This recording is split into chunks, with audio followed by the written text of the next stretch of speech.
গত 21শে March enforcement directorate গ্রেপ্তার করেছিল দিল্লির মুখ্যমন্ত্রী অরবিন্দ কেজরিওয়ালকে। দিল্লি হাইকোর্ট তার জামিন খারিজ করে দেয়, কিন্তু সুপ্রিম কোর্ট 10ই মে জামিনে রেহাই দেয় কেজরিওয়ালকে।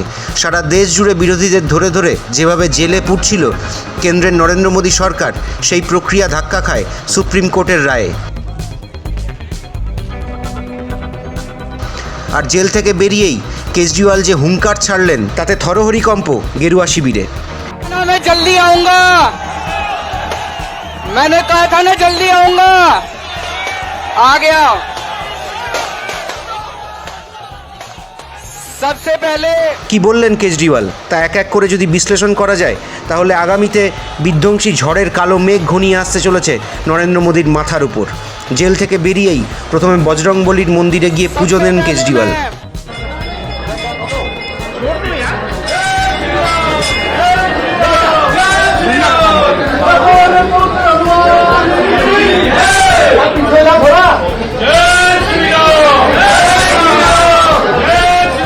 যার মাধ্যমে তিনি ধর্ম নিয়ে রাজনীতি করা বিজেপির সমান্তরালে নিজেকে আরও একবার ধার্মিক বলে তুলে ধরলেন জনসমক্ষে। এরপরই কেজরিওয়াল প্রেস কনফারেন্স করেন। देश में एक ईमानदार राजनीति का जन्म होने वाला है। बिना विलंब किए मैं आग्रह करूंगा श्री अरविंद केजरीवाल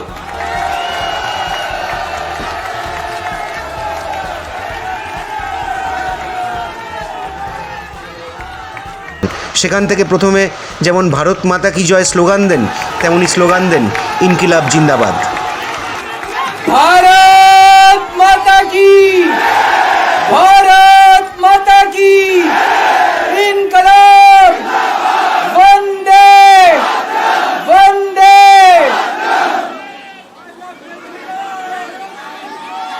आप सब लोगों का तहे दिल से बहुत बहुत शुक्रिया। इतनी तपती धूप के अंदर इतनी देर से इतनी बड़ी संख्या में आप लोग मेरा इंतजार कर रहे हैं। मैं आपका तहे दिल से बहुत बहुत शुक्रिया अदा करना चाहता हूं। जितने लोग इस वक्त टीवी में देख रहे हैं उन सब दर्शकों का भी मैं तहे दिल से शुक्रिया अदा करना चाहता हूं। सबको मेरा नमस्कार, सबको मेरा प्रणाम। दोस्तों, सीधा जेल से मैं आप लोगों के बीच में आ रहा हूं। आपके बीच में आके बहुत अच्छा लग रहा है। 50 दिन के बाद अभी अभी मैं, मेरी पत्नी भगवंत मान साहब, हम लोग कनॉट प्लेस में हनुमान मंदिर में गए थे।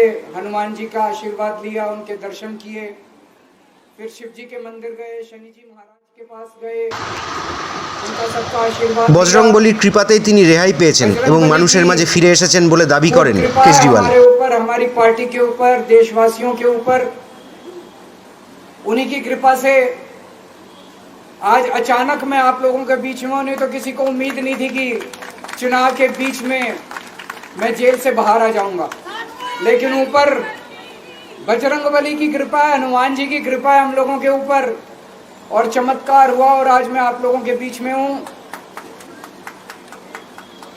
दोस्तों, हमारी आम आदमी पार्टी, বলেন আমাদের আম আদমি পার্টি একটা ছোট পার্টি, কিন্তু এই ছোট পার্টির 4 জন নেতাকেই গ্রেপ্তার করেছেন মোদি। অন্য পার্টি হলে সেই পার্টি শেষ হয়ে যেত। हमारी पार्टी को कुचलने में, खत्म करने में प्रधानमंत्री जी ने कोई कसर नहीं छोड़ी। एक साथ हमारी पार्टी के 4 टॉप के नेता जेल भेज दिए एक साथ। अरविंद केजरीवाल, मनीष सिसोदिया, संजय सिंह, सतेंद्र जैन। बड़ी बड़ी पार्टियों के अगर 4 टॉप के नेता जेल चले जाएं, पार्टी खत्म हो जाती है। आम आदमी पार्टी के 4 কিন্তু দুর্নীতির বিরুদ্ধে আমাদের লড়াই চলছে। দুর্নীতির বিরুদ্ধে লড়াই কিভাবে লড়তে হয় সেটা আমাদের কাছ থেকেই শিখুন প্রধানমন্ত্রী। सोच है, जितना ये खत्म करना चाहते हैं उतना ये बढ़ती जाती है, उतना ये बढ़ती जाती है। ये क्रश करना चाहते हैं प्रधानमंत्री जी आम आदमी पार्टी को। जो लोग मोदी जी से मिलने जाते हैं, वो कई लोग हमें भी जानते हैं, वो बाहर आके हमें बताते हैं कि आपके बारे में सबसे पहले मोदी जी से जो भी मिलने जाता है सबसे पहले वो केजरीवाल की और आम आदमी पार्टी की 10 से 15 मिनट बात करते हैं। उनको कहते हैं कि आने वाले समय के अंदर आम आदमी पार्टी ही देश को भविष्य देने वाली है, वो खुद भी मानते हैं। इसीलिए वो चाहते हैं कि आज ही आम आदमी पार्टी को बढ़ने से रोका जाए, इनको कुचल दिया जाए। ये तानाशाही है। अगर उनको लगता है कि आम आदमी पार्टी आने वाले समय में बीजेपी को चैलेंज देने वाली है, आप अच्छे काम करो, आप देश को भविष्य दो। आज आपकी सरकार है केंद्र के अंदर, आप देश के लिए काम करोगे, आम आदमी पार्टी को कोई पूछेगा ही नहीं। लेकिन आप कुछ काम नहीं करो और आम आदमी पार्टी को कुचल दो, ये जनतंत्र नहीं है, ये इस देश की जनता पसंद नहीं करती। इन्होंने आम आदमी पार्टी को कुचलने में कोई कसर नहीं छोड़ी। छोटे से लोग हैं हम लोग, छोटी सी पार्टी है। 75 साल के अंदर इस कदर किसी पार्टी को और उसके नेताओं को प्रताड़ित नहीं किया गया जिस तरह से प्रधानमंत्री मोदी जी ने आम आदमी पार्टी को प्रताड़ित करने की कोशिश की है। मेरे को इन्होंने जेल भेज दिया। प्रधानमंत्री जी कह रहे हैं मैं भ्रष्टाचार से लड़ रहा हूं। देश के सबसे बड़े चोर, उचक्के और डकैतों को उन्होंने अपनी पार्टी में शामिल कर लिया। जिन लोगों को 10 दिन पहले मोदी जी कहते थे 70,000 करोड़ का इसने घोटाला कर दिया, थोड़े दिन के बाद उसी आदमी को अपनी पार्टी में शामिल करके किसी को डिप्टी सीएम बना देते हैं, किसी को मंत्री बना देते हैं और उनके सारे ईडी और सीबीआई के मामले खत्म कर देते हैं और कहते हैं मैं भ्रष्टाचार से लड़ रहा हूं। मैं मोदी जी को कहना चाहता हूं, भ्रष्टाचार से अगर लड़ाई लड़नी है तो केजरीवाल से सीखो। प्रधानमंत्री जी, भ्रष्टाचार के खिलाफ लड़ाई केजरीवाल ने लड़ी है। 2015 में जब दिल्ली में हमारी सरकार बनी थी, हमारे एक मंत्री का एक ऑडियो मेरे पास किसी ने व्हाट्सएप कर दिया। उस ऑडियो में मेरा मंत्री किसी दुकान वाले से 5 लाख रुपए मांग रहा था। किसी मीडिया वाले को नहीं पता था, विपक्ष को नहीं पता था। आप लोगों को याद होगा, मैंने अपने खुद मंत्री को सीबीआई के हवाले कर दिया, जेल भेज दिया था अपने मंत्री को। ये होती है भ्रष्टाचार के खिलाफ लड़ाई। पंजाब के अंदर मेरा एक मंत्री भ्रष्टाचार में, मेरे को पता चला कि वो पैसे मांग रहा है। वहां पे मान साहब ने उसको, किसी को भी, विपक्ष को नहीं पता था, मीडिया को नहीं पता था, हमने अपने मंत्री को उठा के जेल में भेज दिया। तुम देश के सारे चोर उचक्के डकैतों को अपनी पार्टी में शामिल कर लो और केजरीवाल को जेल भेज दो और कहो मैं भ्रष्टाचार के खिलाफ लड़ रहा हूं। तो आप भ्रष्टाचार के खिलाफ नहीं लड़ रहे प्रधानमंत्री जी। आप देशवासियों को बेवकूफ मत समझो।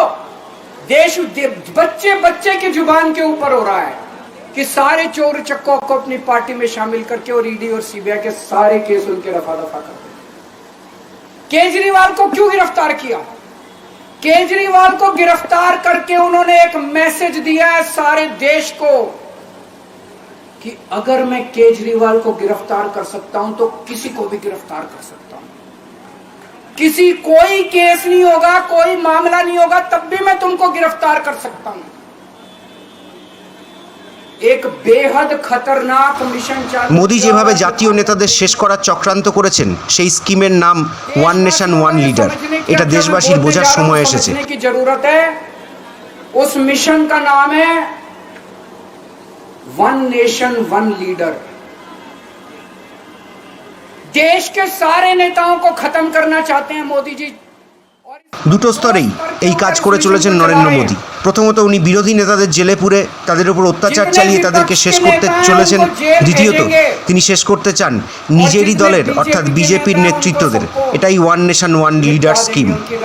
এই বক্তব্যের ভেতর দিয়ে আসলে কেজরিওয়াল নরেন্দ্র মোদীর স্বৈরাচারী ফ্যাসিস্ট ট্রুপকেই তুলে ধরার চেষ্টা করেছেন বলে দাবি রাজনৈতিক মহলের একাংশের। सत्येंद्र जैन को जेल भेज दिया, केजरीवाल को जेल भेज दिया, हेमंत सोरेन को जेल भेज दिया, ममता दीदी के कई मंत्रियों को जेल भेज दिया, स्टालिन के कई मंत्री मंत्रियों को जेल भेज दिया, केरला के सीएम के पीछे पड़े हैं।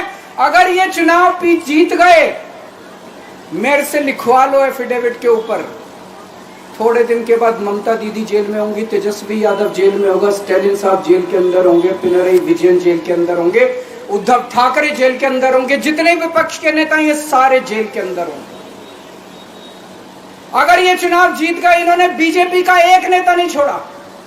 आडवाणी जी की राजनीति खत्म कर दी इन्होंने, मुरली मनोहर जोशी की राजनीति खत्म कर दी, सुमित्रा महाजन की, शिवराज सिंह चौहान जिसने मध्य प्रदेश বিজেপির একাধিক নেতৃত্বের নাম করে কেজরিওয়াল বলেন এদের রাজনৈতিক জীবন শেষ করে দিয়েছেন নরেন্দ্র মোদী।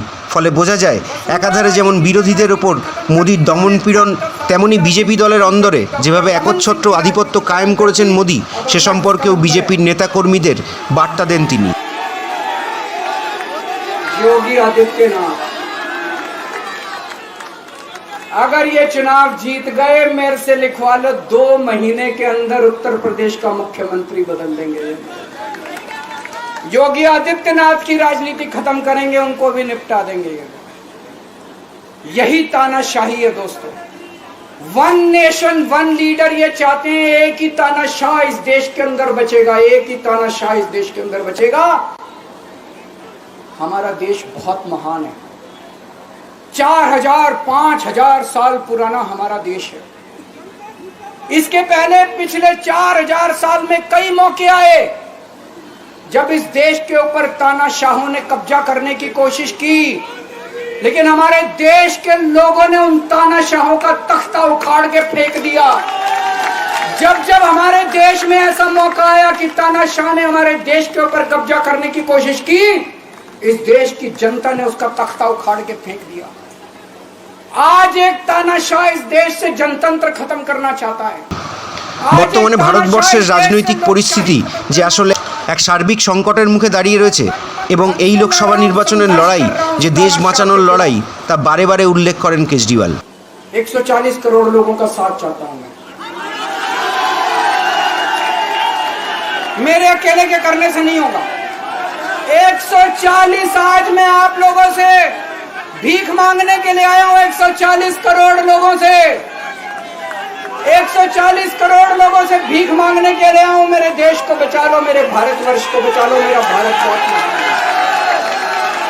इस तानाशाही से बचा लो मेरे दोस्त, मेरे देश को।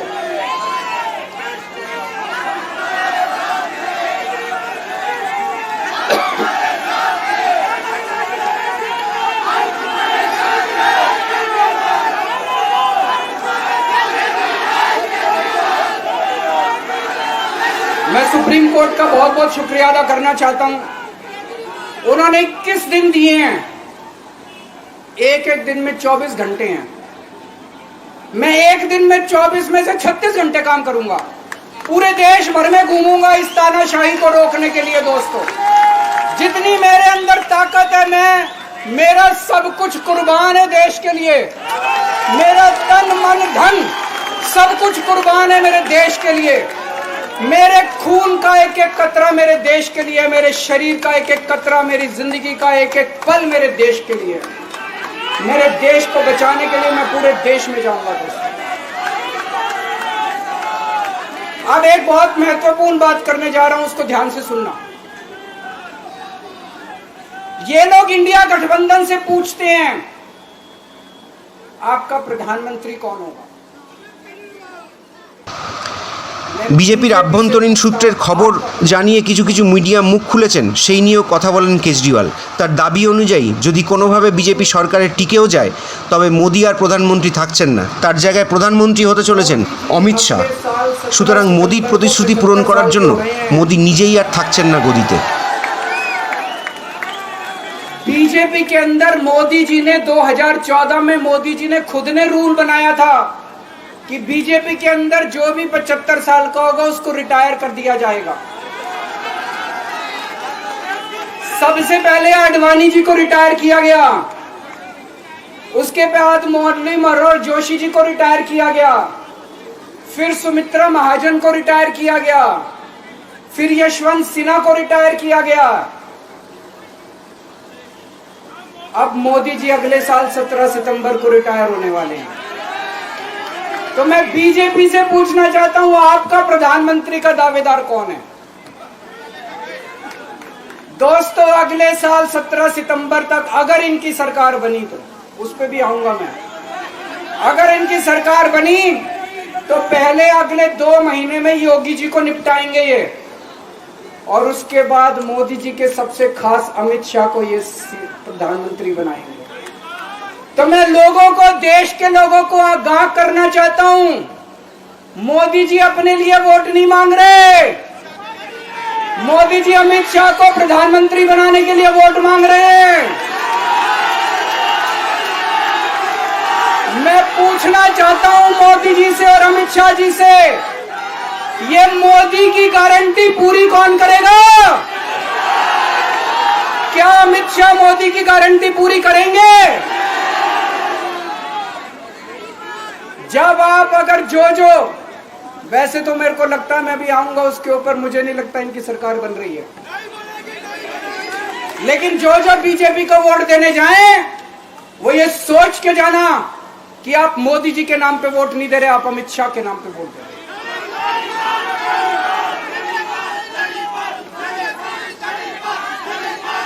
अब एक खुशखबरी आप लोगों के लिए, अब एक खुशखबरी है, सबको बता देना, जो मैंने बातें कही है बड़ी सोच समझ के कही है, वहां बैठ के यही सोच रहा था 50 दिन से। কেজরিওয়াল দাবি করেন যে রাজনৈতিক বিশেষজ্ঞ, সাধারণ মানুষ, নির্বাচনী বিশ্লেষক সকলের সাথে কথা বলে যা বোঝা যাচ্ছে মোদি সরকার আর টিকবে না। 20 घंटे हो गए, इन 20 घंटों के अंदर भी मैंने रात भर में जनता से बात कर रहा था, लोगों से फोन कर रहा था।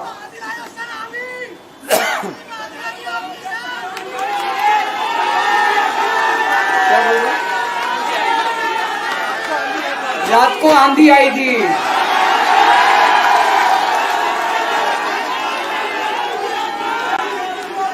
पिछले 20 घंटे में मैंने जो बातचीत करी है, कई बड़े बड़े एक्सपर्ट से बात की, चुनाव विश्लेषकों से बात की, सेफोलॉजिस्ट से बात की, जनता से बात की, फोन पे लोगों से। मेरा अपना आकलन है कि 4 जून के बाद इनकी सरकार नहीं बन रही, मोदी सरकार नहीं बन रही। दोस्तों, अगर मैं गलत हूं तो मेरे को बताना, हरियाणा में इनकी सीट कम हो रही है, राजस्थान में कम हो रही है, कर्नाटक में कम हो रही है, दिल्ली में कम हो रही है, बिहार में कम हो रही है, महाराष्ट्र में कम हो रही है, कर्नाटक में कम हो रही है, बंगाल में कम हो रही है, झारखंड में कम हो रही है। बढ़ कहां रही है? यूपी में कम हो रही है, बढ़ कहां रही है? बड़े एक भी जगह इनकी सीटें नहीं बढ़ रही हैं। मेरा अपना मानना है, और सट्टा बाजार में भी जो चल रहा है, इनकी 220 से 230 के बीच में सीट आ रही है, उससे ज्यादा सीट नहीं आ रही। मोदी सरकार नहीं बन रही है, केंद्र में इंडिया गठबंधन की सरकार बन रही है।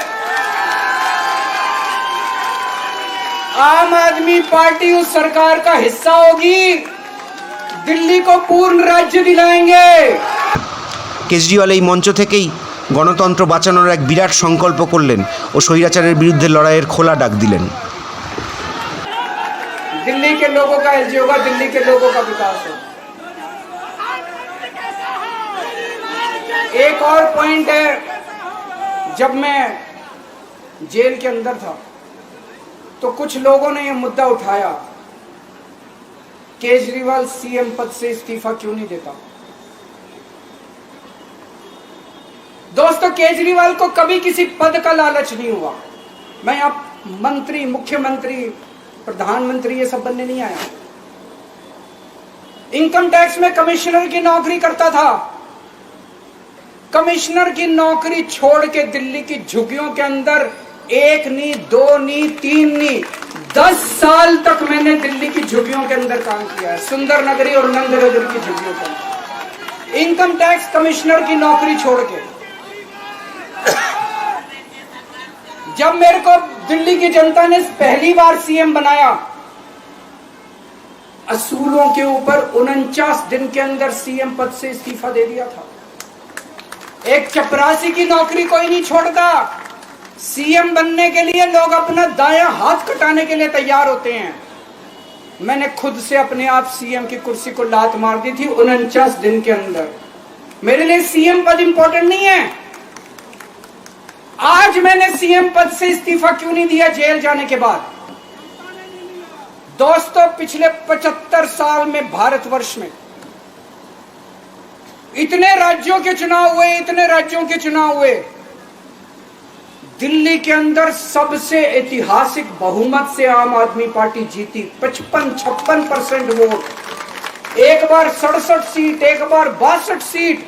इतने भारी बहुमत से आज तक कोई राज्य की सरकार 75 साल में नहीं जीती। इतने भारी बहुमत से जीतने के बावजूद झूठा केस, अब उनको पता है वो हमें हरा नहीं सकते दिल्ली के अंदर। उन्हें पता है अगले 20 साल तक दिल्ली में आम आदमी पार्टी को कोई नहीं हरा सकता।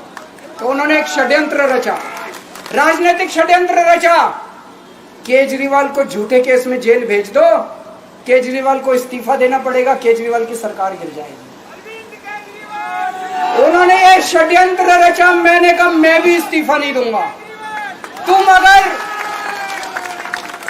तुम अगर जनतंत्र को जेल में कैद करोगे तो जनतंत्र जेल से चला के दिखाएंगे। दोस्तों, सरकार भी जेल से चला के दिखाएंगे। कतई इस्तीफा, तुम्हारे ट्रैप में फंसने वाले नहीं हम। ये अगर हेमंत सोरेन साहब को भी इस्तीफा नहीं देना चाहिए था, जेल से सरकार चलानी चाहिए। अगर हमने इस्तीफा दे दिया, ये तो बड़ा अच्छा इनके लिए। जिस राज्य के अंदर ये चुनाव हारेंगे उसके मुख्यमंत्री को पकड़ के जेल में डाल दो, सरकार गिरा दो। उसके मुख्यमंत्री को पकड़ के जेल में डाल दो, सरकार। आज मैं अगर दिल्ली की जेल के अंदर रह के दिल्ली की जेल से इस्तीफा नहीं दे रहा, वो इस तानाशाही के खिलाफ संघर्ष कर रहा हूं, इसको समझ लेना। केजरीवाल को किसी पद का लालच नहीं है। सीएम तो 100 सीएम की कुर्सी देश के नाम कुर्बान है। मुझे पता चला मेरे जेल जाने से बहुत लोग भावुक हुए, खासकर मेरी माँ, बहनें, महिलाएं बहुत रोई। कईयों ने बहुत मन्नतें मांगी। मैं सबका बहुत बहुत शुक्रिया अदा करना चाहता हूं जिन लोगों ने अपनी दुआएं, करोड़ों लोगों ने अपनी दुआएं भेजी हैं। पूरी दुनिया भर से करोड़ों लोगों ने दुआएं भेजी। उन्हीं के आशीर्वाद का कमाल है कि आज मैं आप लोगों के बीच में हूं। आप लोग सब लोग सुखी रहें, देश खूब तरक्की करे, फले फूले, आप सब लोग खूब खुश रहें, ऐसी मेरी प्रभु से इच्छा है। भारत माता की